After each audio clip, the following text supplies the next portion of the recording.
Hello and welcome to another modelling video. This is Alan from the McConaughey at YouTube with another update to the Gunpla Builders World Cup mass production style Qubeley. So we've got the box and I sort of build it on the go around the place as well as home. And to keep things organised, each collection of parts are in these Ziploc bags, so they're not assembled like they've seen in the last few videos. Parts that are primed are generally done and ready for polishing and painting. Parts are not primed, such as the pink bit in there, are candidates for further modification, replacement, or adding of resin cast or 3D printed components. So you can see in here, a lot of the larger parts are definitely going to be replaced, where in there, I'm pretty much going to be using everything. Now we're getting very heavy in the scratch building. We can see we've got these raised details that are symmetrical among these four parts. They are resin. How I did it was I sculpted one and embossed it on the surface which was wet. Peeled it off once it fully dried, just green stuff.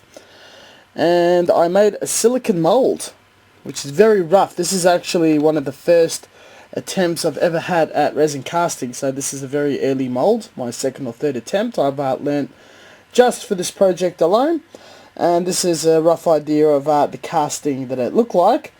The first few were very poor. When they started getting better, I've just did a heap, and the best ones I generally use. Some of them still have small air bubbles. I didn't have the correct resin.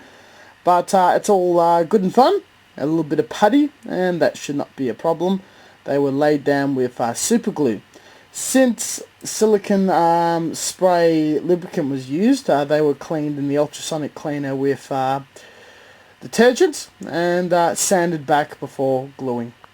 Now we've got a few parts that are still being worked on. So after sanding and priming, if there's any sort of imperfection, no matter how small, they can be missed. I hit it with a Sharpie so I could treat it with putty, sand it back, and only prime that tiny surface. When it's completely done, it goes back in the bag.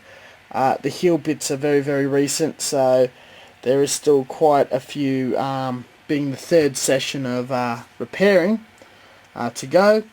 These are ongoing. The head is finally complete, and that just needs to be polished. So I'm very happy. From being scratch built to how it is now, that is absolutely ideal. Now we've got everything laid out so we can have a good look at the modifications and how things are going. I am really pleased at this level. The construction, or at least the styrene construction, is almost done. There's a few more weeks to do the kneecaps and the hips crutch codpiece region. That should not be too hard. After that we'll be going into drafting and 3D printing territory pretty hard, and then from there we'll be making assessments if they're going to have those parts cast, printed from a more superior 3D printing machine, or other options. So we haven't had the feet or any components of it. The heel bit is intended to be used, so it's thoroughly cleaned up as we've seen. Now we've got that bit in there, though it is glued together. Still got a couple of imperfections to remove. This piece is removable. The foot component is going to be replaced. I think because I don't care if it's got articulation, I'm going to cut it with the bit pointing up. I'll carve the detail out from underneath and just glue it on the new version.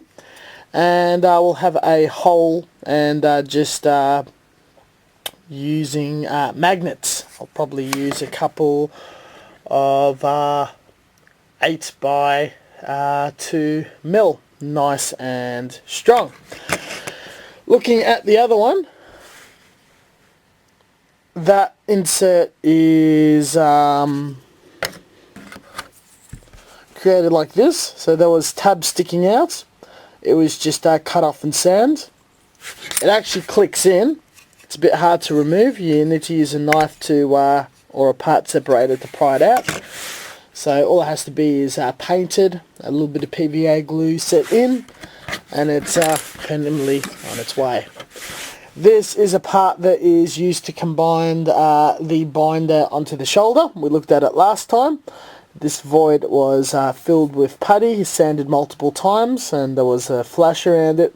I just wanted to show you with a couple of rounds of putty and sanding and primer. It looks like a solid bit, so if any of the judges or anyone has a look under the binder, they're not going to see a hollow component, which would be very good. Now the leg, I'm really pleased how this came out. We chamfered the seam line, and it looks like a giant panel line where the armour clearly is separatable, and it almost looks like the Sazabi and that era of anime of the very deep panel. We'll get to that.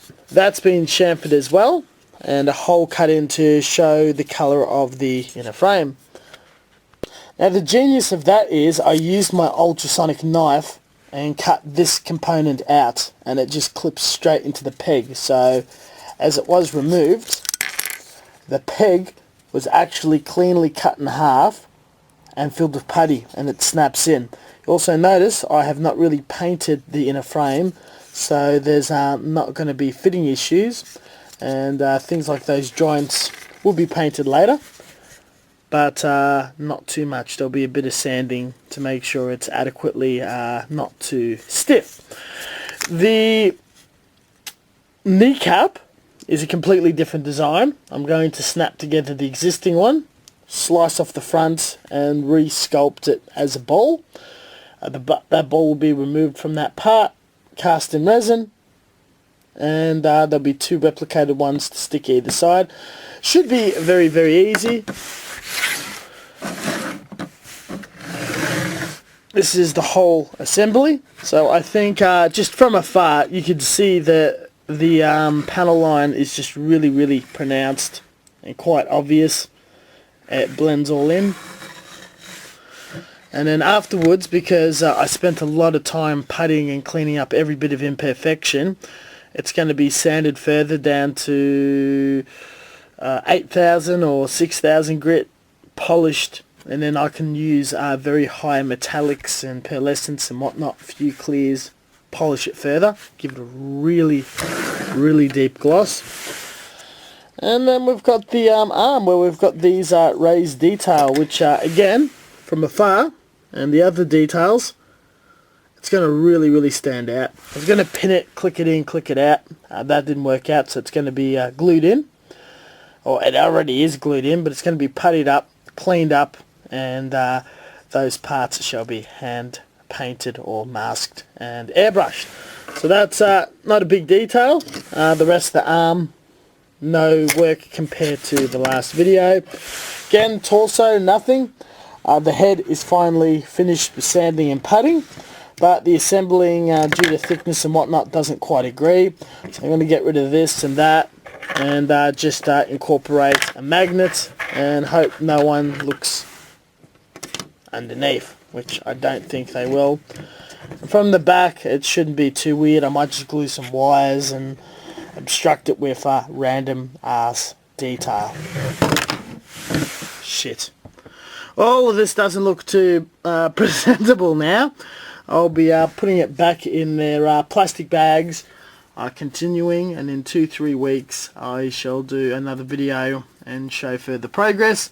Once we start getting to the 3D printing realm, I'll be showing lots of screenshots of CAD drawings and a couple of maquettes. That would be very slow for you to witness, but on my end, a lot of work.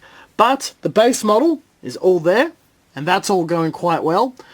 There will be half a dozen 3D printed components, but since they'll be replicated through resin, they'll be very easy to clean. So yeah, it's going to be a lot faster process than previous years. Thank you very much for watching. As always, until next time, stay tuned for further content, and I'll catch you all next time.